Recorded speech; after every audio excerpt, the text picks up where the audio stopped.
Wait, what? What did we get?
Hard for you to do what you do, so let's put it in.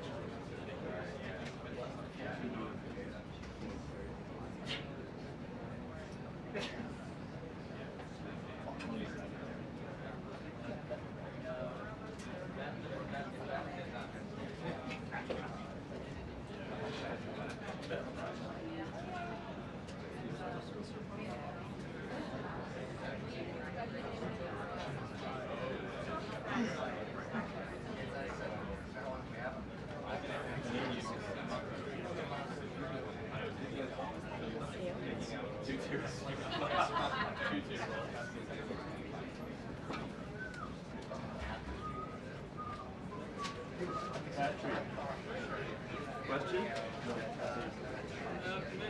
What?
Oh, yeah. Forgot you guys were up here.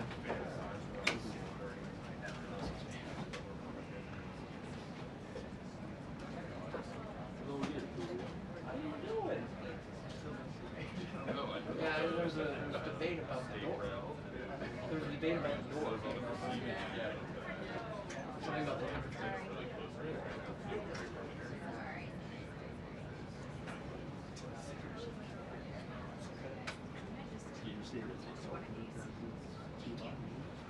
That's what people were saying. Many people were saying. People familiar with the situation. They are. Isn't it? No, it's ours. Oh, good. Yeah, you could say that. I could. Yeah, we have so many colors around this day.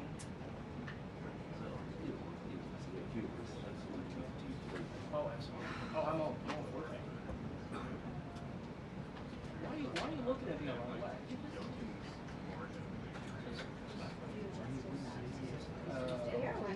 A lot. A lot.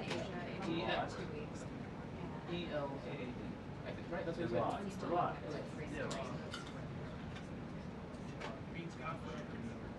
Means what? I don't have a problem with that. Yeah, July. The month. Okay. But it sounds nice. At least it's not like Pepe or Pablo. Let's switch it up. Jose, yeah. Hey, good to see you. Nothing wrong with that. It's just. Or Jorge Ventura. Yeah.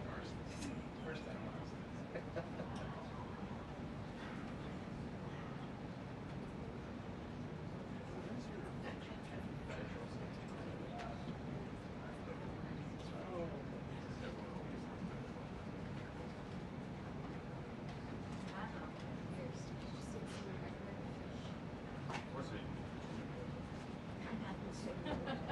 I've already included it in a note before.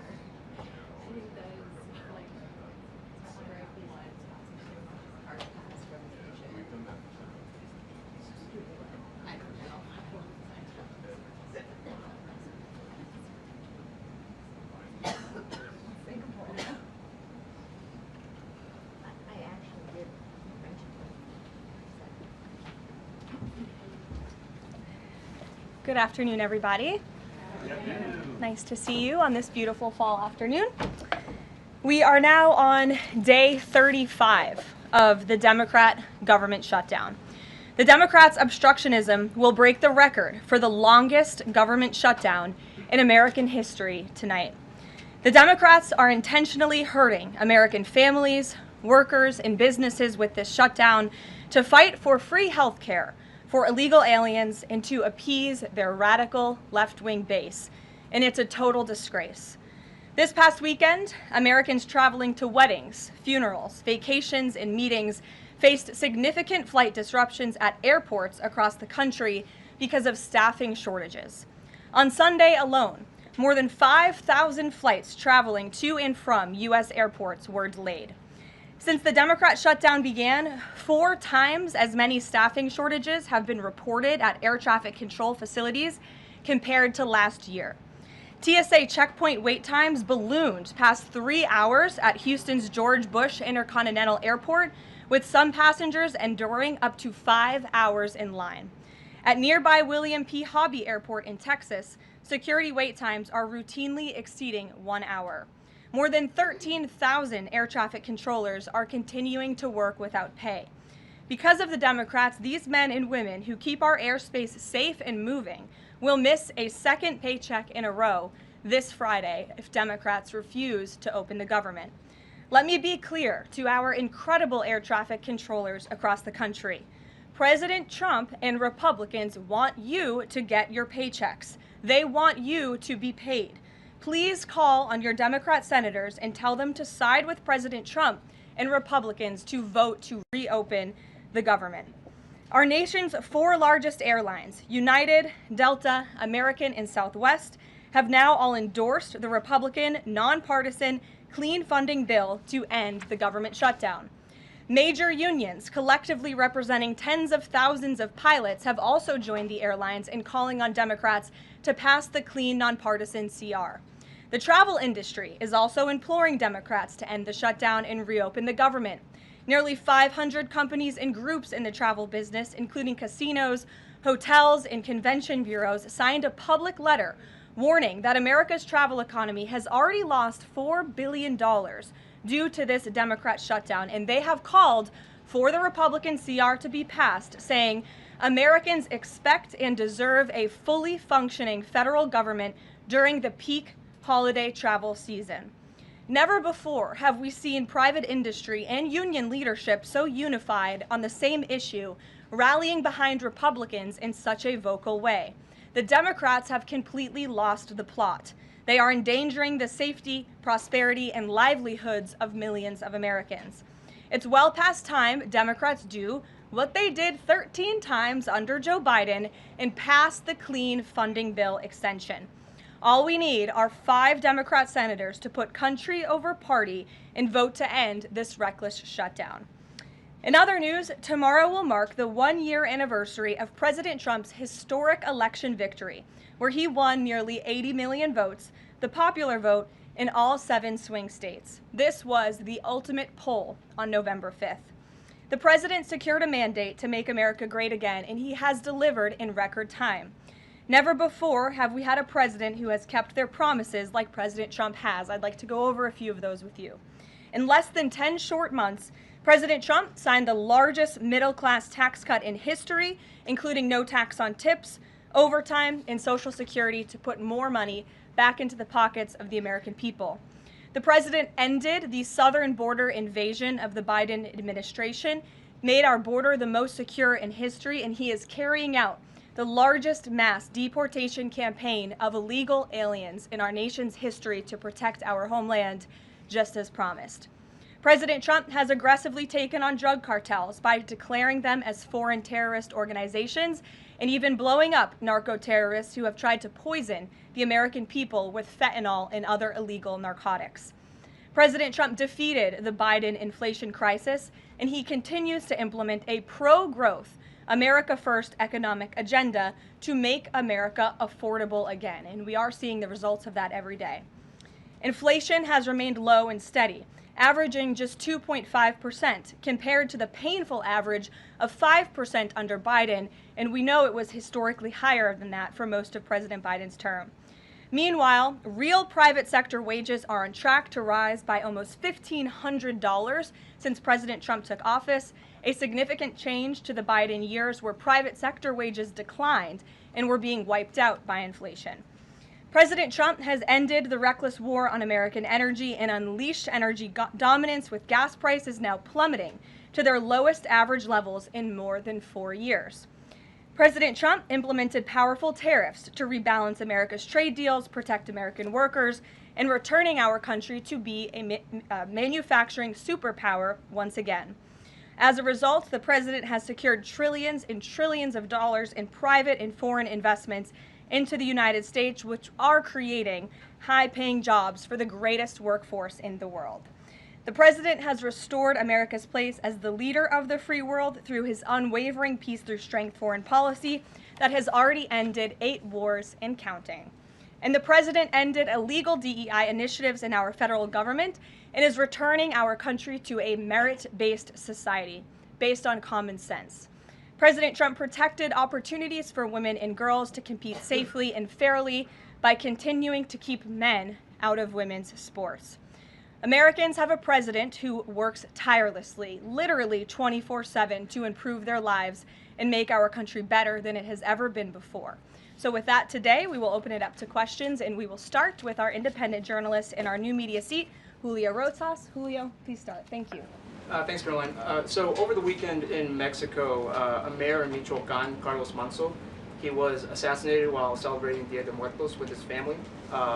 His assassination has sparked a lot of outrage. A lot of Mexicans are very upset.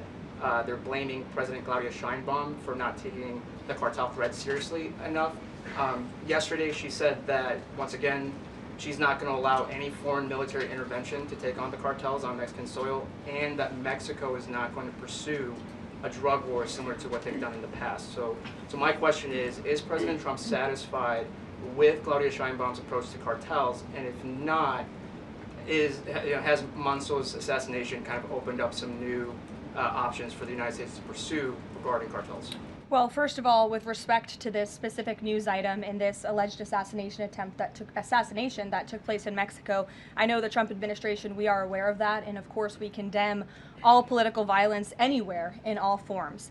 As for Claudia Sheinbaum and the president's relationship with her, I think he has a lot of respect for her as president of Mexico, and he also really appreciates the coordination that she has provided to the Trump administration. I can't speak for her and what she's doing internally in her country. I can speak for the president in saying we are continually pushing Mexico to do more to tackle the drug trafficking and the drug cartels within their country, and we are working with them in any way that we can.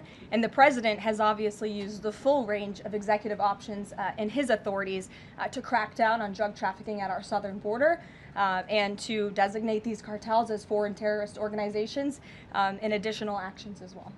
Just one more question. Sure. So at the Antifa roundtable that we were at just last month, myself and the other panelists made the recommendation to the president for, speaking of foreign terrorist organizations, to have Antifa not just be domestic terrorist organization, but be designated as a foreign terrorist organization since they have cells in other countries.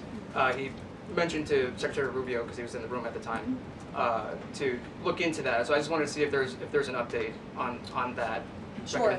That process is most definitely taking place. I don't have any announcements for you on that today, but I can certainly assure you the administration is working on it, and I'll check in on it and get back to you, Julio. It's a good question. Thank you very much. Jackie.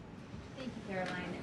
Zohran Mamdani blamed the president for bomb threats and intimidation at polling locations. He said, quote, part of the general approach of the Trump administration has taken to intimidate voters with baseless allegations of voter fraud as a means of trying to repress the voice of Americans across this country. I want to give you a chance to respond to that. Yeah, I saw those comments from Mamdani. I think they are completely irresponsible, and they are based on zero evidence. And I think this is just another example of how the Democrat Party unfortunately stands for nothing. All they stand against is President Donald Trump. And I think it's quite sad to see that we have someone at the top of the ticket on an election day today saying such things about the president when he obviously had absolutely nothing to do with those threats. And on the shutdown, Democrats have been pretty quiet about the president's push for the nuclear option, terminating the filibuster. Is there any concern around here that Democrats might actually want Republicans to get rid of the filibuster so that one day, when they're in power again, the door's already open for them to pack the Supreme Court, give statehood to D.C. and Puerto Rico, make mail-in balloting permanent, those kinds of things? I think the president has been very realistic and strong in his position on the filibuster. He's been very vocal about it. I just spoke to him about it. He feels really strongly about this. Republicans need to play tough and they need to play smart. That's how the president feels. And we know that Democrats, if they are ever given a chance at power again in this city, they will absolutely take away the filibuster from the United States Senate. In fact, you had 49 Democrats who already voted to do this before. The only reason it did not move forward was because you had 2 Democrats who are no longer in office because they were run out of town by the far left radical base of their party. And so President Trump is quite clear on this. He wants to see Republicans move as many good pieces of legislation for our country forward in the next 3 years of his administration as they possibly can, and the filibuster is one means to doing that. You talked to Johnson and Thune about it. I know that they had both voiced some opposition. Have there been any conversations with them? He has. He's made his position to them very clear, both publicly and privately. Ouija. Can you help clear up some confusion about SNAP benefits? Because Sure. The president just posted that they will only be given out when the radical left Democrats open the government, and not before. But just yesterday, the administration said it would comply with a court order to expend the full amount of SNAP contingency funds by end of business day yesterday. So did the administration distribute that money or defy that court order? No, the administration is fully complying with the court order. I just spoke to the president about it. The recipients of these SNAP benefits need to understand it's going to take some time to receive this money because the Democrats have forced the administration into a very untenable position. We are digging into a contingency fund that is supposed to be for emergencies, catastrophes, for war. And the president does not want to have to tap into this fund in the future, and that's what he was referring to in his Truth Social post. So the Department of Agriculture, as for the latest SNAP payment in the judge's order, put out guidance to states today on how to get that money to the recipients of SNAP. But it's going to take some time. The best way to get the full amount of SNAP benefits to those beneficiaries is for Democrats to reopen the government. So to anyone who is a SNAP beneficiary at home who needs that assistance, and the president was just saying, this is for people who are truly needy, who need food, who need this assistance from the United States government. Democrats are holding it up and making it difficult for the administration to get those payments out the door. So if you are at home and you want your SNAP benefits, call the Democrats and tell them to reopen the government. Blocking that contingency fund for the future if this shutdown lingers on? Look, the president does not want to have to continue to dip into a contingency fund that doesn't even have enough money, by the way, to fund the full program. It takes $9 billion to get the full scale of the benefits out the door. This contingency fund only has about $5 billion in it. So again, Democrats need to reopen the government so we can get these benefits out the door for people who truly need them. Kate. Thanks. The president suggested that if Mamdani wins, that he would cut federal funding to New York. How much funding would be impacted? What would be impacted there? Well, look, we won't get ahead of the election results, nor will I speak to what the president may do in the future. We'll see how tonight goes, and then I'll let him speak on it further. And why did the administration exclude Democratic lawmakers last week? There was a briefing about U.S. strikes on alleged drug trafficking boats. Why were those Democrats excluded? The administration has briefed Congress on these matters 8 separate times, and Democrats have been included in those briefings. In fact, I know that Secretary Rubio will be on Capitol Hill tomorrow to brief the Gang of 12, which includes Democrats as well. So the president's made it very clear, if senators want to understand the administration's operations against narco drug traffickers, we are very happy to speak with them about that, and we will continue to do so. But we've been incredibly transparent. As I said, there's been 8 briefings on this topic, with the 9th coming tomorrow. Rachel. Thanks, Caroline. There's been some reporting out there about the possibility of furloughed workers not getting back pay. We know that the president signed that bill into law in his first term. Does the administration guarantee that all furloughed workers will get back pay? This is something we are very much open to discussing with Democrats as part of the discussions about the continuing resolution to keep the government open, and it's something that Republicans are talking with Democrats about right now. I won't get ahead of those negotiations or discussions. That's a possibility that may not happen, even though it's law. I just said Republicans in the White House are very much open to discussing this with Democrats. And just one last question. As this government shutdown now drags on, about to make history as the longest government shutdown in American history, can you talk about what the president is personally doing to try to see an end to this? He's pushing Republicans to keep voting and to keep opening up the Senate floor to vote for the clean continuing resolution. He had the Senate Majority Leader and the House Caucus Leader, Hakeem Jeffries, here at the White House to talk about this in the very early stages, to give them a chance to come to their senses and avoid this entire government shutdown at the very beginning. And they chose not to. And I think it's been very clear to everyone in this room and to everyone across the country that the Democrats are playing partisan politics with our United States federal government. And all Republicans have wanted to do for the last 35 days is reopen the government. That has been the president's position since day one. It is his position today on day 35. And all we need are 5 common sense Democrats who have a little bit of courage and come to the table and vote with Republicans. I saw Senator John Fetterman on television last night saying that he hopes more folks in his party will step up. And we certainly agree with him on that point. Sure. Caroline, the president posted on Truth Social that the voting underway in California is, quote, rigged. What evidence does he have of that, and what does it mean that mail-in ballots in that state are under legal and criminal review? By whom and why? And also, in this vein, does the White House still plan to issue an executive order banning mail-in voting, and what legal authority do you have to do that? The White House is working on an executive order to strengthen our elections in this country and to ensure that there cannot be blatant fraud, as we've seen in California with their universal mail-in voting system. It's absolutely true that there's fraud in California's elections. It's just a fact. It is just a fact. They have a universal mail-in voting system, which we know is ripe for fraud. And if you want to deny that, I'm happy to provide you all of the evidence for it. I'd be glad to send that to you after this briefing. Rigged. Fraudulent ballots that are being mailed in the names of other people, in the names of illegal aliens who shouldn't be voting in American elections. There's countless examples, and we'd be happy to provide them. As for executive action the White House is taking, yes, we are looking into that. And like any executive order, of course, any executive order the president signs is within his full executive authority and within the confines of the law. Stephen. Thank you, Caroline. I've got two questions I'd like to ask you about New York, but first I'd like to ask you about breaking news from the Attorney General. She revealed just about an hour ago that the Biden Justice Department seized President Trump's official first-term phone and subpoenaed his private phone records. Do you have a reaction to that? And also, do we know if they actually got those private call records? I saw the Attorney General's post on that. For additional questions, I would refer you to the Department of Justice, but I think this is just further evidence of the egregious overreach and weaponization of government that took place under the previous White House against then former President and now President Donald J. Trump. It was a clear effort by the Biden White House and the Biden DOJ to go after the president, and this is just further evidence of that. On New York, we've seen the president's messages that he's put out, but could you describe how he's feeling as a New Yorker watching this election? Well, the president is a New Yorker and he loves New York. It is his home. He talks about that all of the time, and he's made his thoughts on this election quite clear, I think, himself. In the back, yes, go ahead. Thank you. Over the weekend, there were reports. I was going to you in the green, but go ahead and then you can have your question. Thank you. Over the weekend, there were reports that President Trump was due to host President of Syria, Ahmad al-Sharia, on Monday. Do you have any preview for that meeting? Is he expected to invite him to join the U.S.-led anti-ISIS coalition?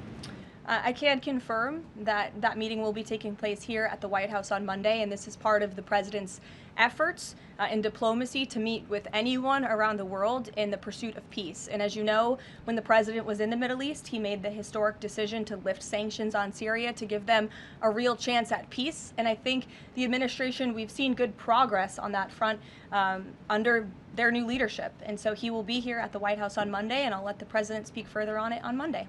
Yes, go ahead. Thank you, Caroline. I was just curious, you had mentioned there that President Trump, as we know, has been speaking with Republican leaders in Congress about reopening the government. Is he involved in any other negotiations? And is he prepared to sign something if a deal does come out by the end of this week? On top of that, with SNAP benefits, does he have any authorities or considering any authority there to release more funds to help people who are desperately needing these benefits? So look, I think I've already answered the question on SNAP. We're complying with the court's order, and we're getting that partial payment out the door as much as we can and as quickly as we can, but it's going to take some time because, again, this is a prorated payment that we're tapping into a contingency fund for. The best way to get those payments out the door is for Democrats to reopen the government. But yes, the president is in constant communication with his friends on Capitol Hill.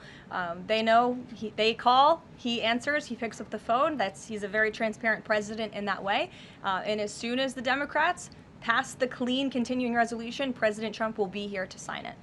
Michael. Thank you, Caroline. President Trump has threatened to go into Nigeria guns ablazing if Nigeria's government does not stop the killing of Christians in that country.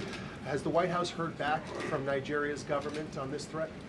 As the president stated, Michael, if the Nigerian government continues to allow the killing of Christians, the United States will immediately stop all aid and assistance to Nigeria and may take action to wipe out the Islamic terrorists who are committing these horrible atrocities, especially against innocent women and children. I don't have any further announcements on that for you today, but I can assure you the President of the United States is watching this situation unfold very closely, as is our Secretary of State, Marco Rubio. Caroline, President Trump has endorsed Andrew Cuomo in New York City's mayoral race. He has not by name endorsed Winsome Sears in Virginia's gubernatorial race. Why is that? Look, as you know from this podium, I'm quite limited in what I can say with regards to ongoing political elections. I think the president has spoken for himself and what he wants to see take place in these elections today. Leavitt. Thank you. I would like to ask you about India-US citizenship. What is President's thoughts on the future of India-US citizenship? I'm sorry, Leavitt, can you repeat that? What is President's thoughts on future of India-US relationship? I think he feels very positive and strongly about it. As you know, he recently, a few weeks back, spoke to Prime Minister directly when he celebrated in the Oval Office Diwali with many high-ranking Indian American officials here at the White House. We have a great U.S. ambassador to India in Mr. Sergio Gore, who will represent our country very well. And the president and his trade team continue to be in very serious discussions with India with respect to that topic. So I know the president has great respect for Prime Minister Modi, and they speak pretty frequently. Thank you. Hi, yes. The air traffic controller crisis ongoing. Secretary Duffy said he will now start to cancel and ground flights next week to maintain safety. Should people fly next week given this new information, and is the administration encouraging people to stop flying altogether and look at alternative transportation modes? The administration is encouraging Democrats to reopen the federal government so this chaos and disruption to our air traffic control system in the United States of America stops. It is ridiculous that we have even gotten to this place and that the Democrats have continued to shut down the government with 35 days, our air traffic controllers continuing to work unpaid, every single major airline in our country coming out and begging the Democrats to please reopen the government. And you had a Democrat staffer who was quoted, I believe in Politico a few weeks back, saying, short of planes falling out of the sky, we are not going to reopen the government. That is a reckless and dangerous statement from someone who didn't want to put their name on that statement, but we know it came from the Democrat Party. And I think we're very clear. We want to reopen the government so we can resume travel in the safest and most efficient way possible, especially as we head into the busiest travel season of the month. We have Thanksgiving in a few weeks. And so Americans across the country need to make it very clear to their Democrat representatives that we want this government to be reopened so we can resume safe and efficient travel. Fran. Caroline, as of last I checked, the president still had not commented on the death of former Vice President Dick Cheney. Is the White House involved in the funeral arrangements in any way? Does the president plan to speak at the funeral? Has he spoken to anyone in the Cheney family today? And does the White House have an opinion on whether or not the former vice president should lie in honor or stay in the Capitol? I don't believe the White House is involved in that planning, or at least hasn't gotten to it yet. I know the president is aware of the former vice president's passing, and as you saw, flags have been lowered to half staff in accordance with statutory law. Jasmine. Thank you. Back on the question of the filibuster, how much political capital is President Trump willing to expend to get Republicans to do what he's asking? I mean, will we see him at the Hill? Will he be calling folks over here? What exactly is President Trump planning to do outside of these true socials and maybe some of these private conversations to get Republicans to fall in line? Look, I think you'll see. I think you'll see the president continue to engage very strongly and consistently with his friends on Capitol Hill. I don't have any meetings to read out for you at this time, but I think you should stay tuned and keep your eyes on Truth Social on this matter. The president's making his position on it quite clear. And again, he is right. Republicans need to play tough. We know that this is what the Democrats will do if they are ever given the keys to power again. And he wants to pass as many good pieces of legislation as we possibly can for our country and for our people. That includes election integrity reforms. It includes additional tax policy. It includes, fixing our immigration system further in ways that only Congress can. And the president fears with a Democrat Party that is so radical and opposes everything he does and everything he says, this is the only option for Republicans to move forward. Karen. Question.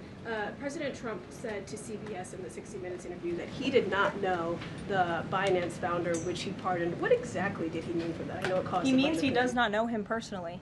He means he does not have a personal relationship with this individual. And when it comes to pardons, the White House takes them with the utmost seriousness, and the president understands the responsibility that he has as president to issue clemency and issue pardons to individuals who are seeking that. That's why we have a very thorough review process here that moves with the Department of Justice and the White House counsel's office. There's a whole team of qualified lawyers who look at every single pardon request that ultimately make their way up to the President of the United States. He's the ultimate final decision maker. And he was very clear when he came into office that he was most interested in looking at pardoning individuals who were abused and used by the Biden Department of Justice and were over-prosecuted by a weaponized DOJ.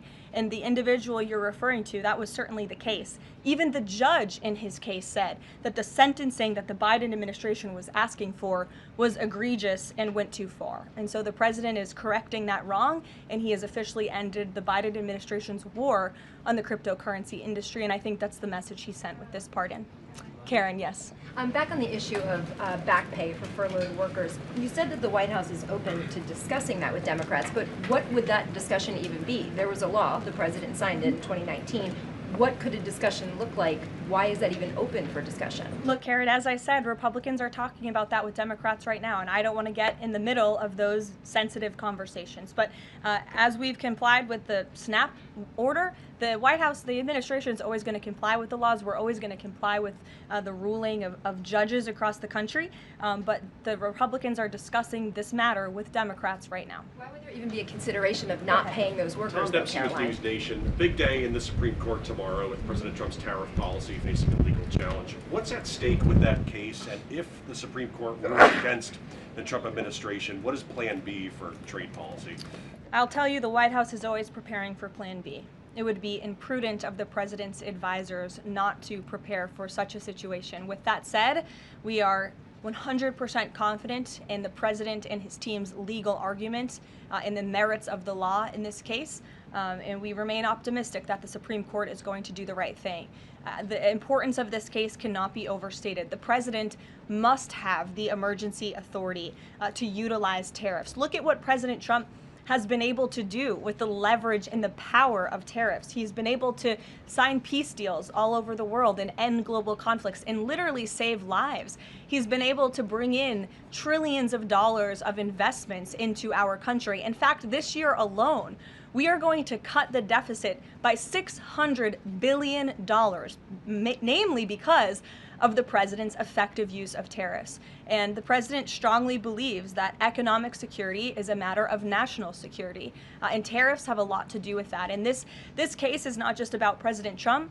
It's about the use of this emergency authorization for tariffs for future presidents and administrations to come, and we're confident and hopeful that the Supreme Court will do the right thing. Kristen. Why did President Trump get an MRI during his recent visit to Wall Street? Look, as President Trump said, he would inquire with the physicians. I'll check back on that. But as the physical itself stated, Kristen, and as you all know, because you are all witness to it, every single day the president is in optimal physical health. This was a follow-up appointment, and we provided a detailed readout of that physical. I'm happy to give it to you again, and I can inquire further. With all due respect, an MRI is a very specific procedure. It's done on a part of the body looking for something specific, so it's not generally part of any kind of routine checkup. And in addition, President Trump has said that he wants to be transparent. He told us to ask the doctors, which we have and have not heard back. Why don't we have more information on this? As I said, I'll check back for you. Go ahead. Karen, can you update us on the mediation efforts this administration is leading in Sudan, trying to achieve a ceasefire there? Sure, yes. The United States is actively engaged in efforts to bring about a peaceful resolution to the terrible conflict in Sudan. We remain committed to working with our international partners, including Quad members, Egypt, Saudi Arabia, the UAE, as well as others, to lead a negotiated peace process that addresses both the immediate humanitarian crisis and the longer-term political challenges. I actually spoke with Secretary Rubio about this morning, as of course there's been, kind of an uptick in recent reporting on the matter, and he assured me that the administration is very much engaged. We're in pretty frequent communication with those Arab partners that I just mentioned, and we want to see this conflict come to a peaceful end, just as we have with so many others, but the reality is it's a very complicated situation on the ground right now. Yes. Hi, yes. Just trying to go back into the subject of Mexico. Is the Trump administration planning to send U.S. troops to Mexico to combat drug cartels, as reported by other outlets? That's not something I would confirm from this podium if it were happening, so I will not comment on that. Eamon. Thank you, Caroline. Why did the president decide not to go to the Supreme Court tomorrow? He'd indicated earlier that he might want to go and attend in person. Yeah. And now he's saying he's not going to go. Why? The president did have an interest in attending the Supreme Court hearing tomorrow, as I just expressed how important it is to him, the administration, and the country, this case. But he is traveling to Miami tomorrow, as you all know, to give an economic address with the mayor of Miami and many global business leaders to talk about his historic success with the economy over the past 10 months and talk about sort of where we are headed as a country in terms of our economy. So he'll be traveling tomorrow on the road in Miami. That's why he won't be here, but Secretary Scott Bessent will be in attendance at the hearing tomorrow at the request of the president. He has said that he doesn't want to export the high-end NVIDIA chips to China, but the Wall Street Journal reported yesterday that there was some question about whether the president would raise this as a possible concession with the Chinese side during his meeting with Xi Jinping. So does the White House consider NVIDIA chip exports to China to be a closed issue right now, or is this an ongoing negotiation between the United States, China, and NVIDIA at this point? The president has made his position on this very clear, both to the Chinese and also to all of you. He's answered this question directly. As for the most advanced chips, the Blackwell chip, that's not something we're interested in selling to China at this time. Annie? Does the president think that the results of the Virginia or New Jersey gubernatorial races tomorrow, or statewide races tomorrow, will in any way reflect a voter sentiment towards his administration? Look, Annie, I'm not at liberty to talk about the election results, and I certainly won't get ahead of them. I'm not going to engage in hypotheticals that may or may not happen tonight. We'll have to watch and see. And I'm sure you'll hear directly from the president tomorrow on that point. Quickly on Snap, just really quickly, is there anything that prompted the president's tweet this morning? Because it did seem quite different from some of his other communications about Snap.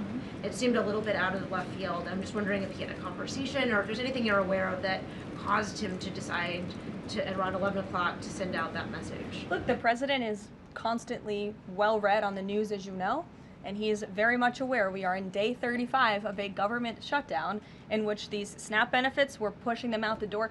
USDA put out that guidance to the states this morning. The president was aware of that, and he wants to make it very clear that these benefits are in jeopardy because of the Democrats, and they should just open the government so that we can continue getting these funds out the door in an easier and more efficient way.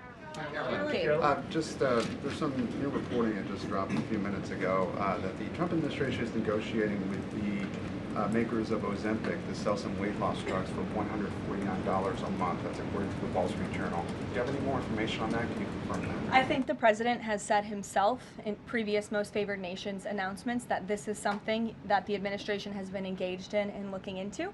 I won't get ahead of the president on any future announcements, but I will echo his strong commitment to bringing down drug prices in this country.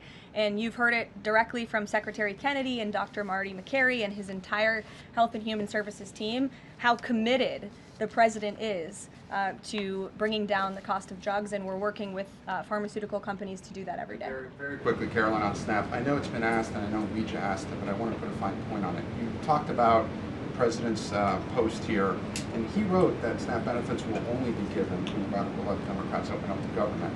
I understand your previous answers, but as written, how would that not violate a court order as it's written? I've now answered this question several times, Gabe. We are complying with the court's order. We are getting the payments out the door as quickly as we can. USDA sent the guidance to the state. The president is referring to future SNAP payments. He does not want to have to keep tapping in to an emergency fund and depleting it. In the case of a catastrophe in this country, he wants to have those funds preserved, as they should be. And he's made it very clear Democrats should reopen the government. I have one final positive note for all of you. I told you I would keep you posted when the White House would resume public tours. Well, I'm pleased to announce the Office of the First Lady has reopened the doors for public tours on Tuesday, December 2nd. There will be an updated route, of course, for guests in light of the ballroom construction that's taking place, but we very much much look forward to celebrating the holiday season. And the public and members of Congress and anyone who wants to come visit the First Lady's beautiful decorations is welcome to go to whitehouse.gov/visit to sign up for a tour. Thanks, guys. We'll see you tomorrow.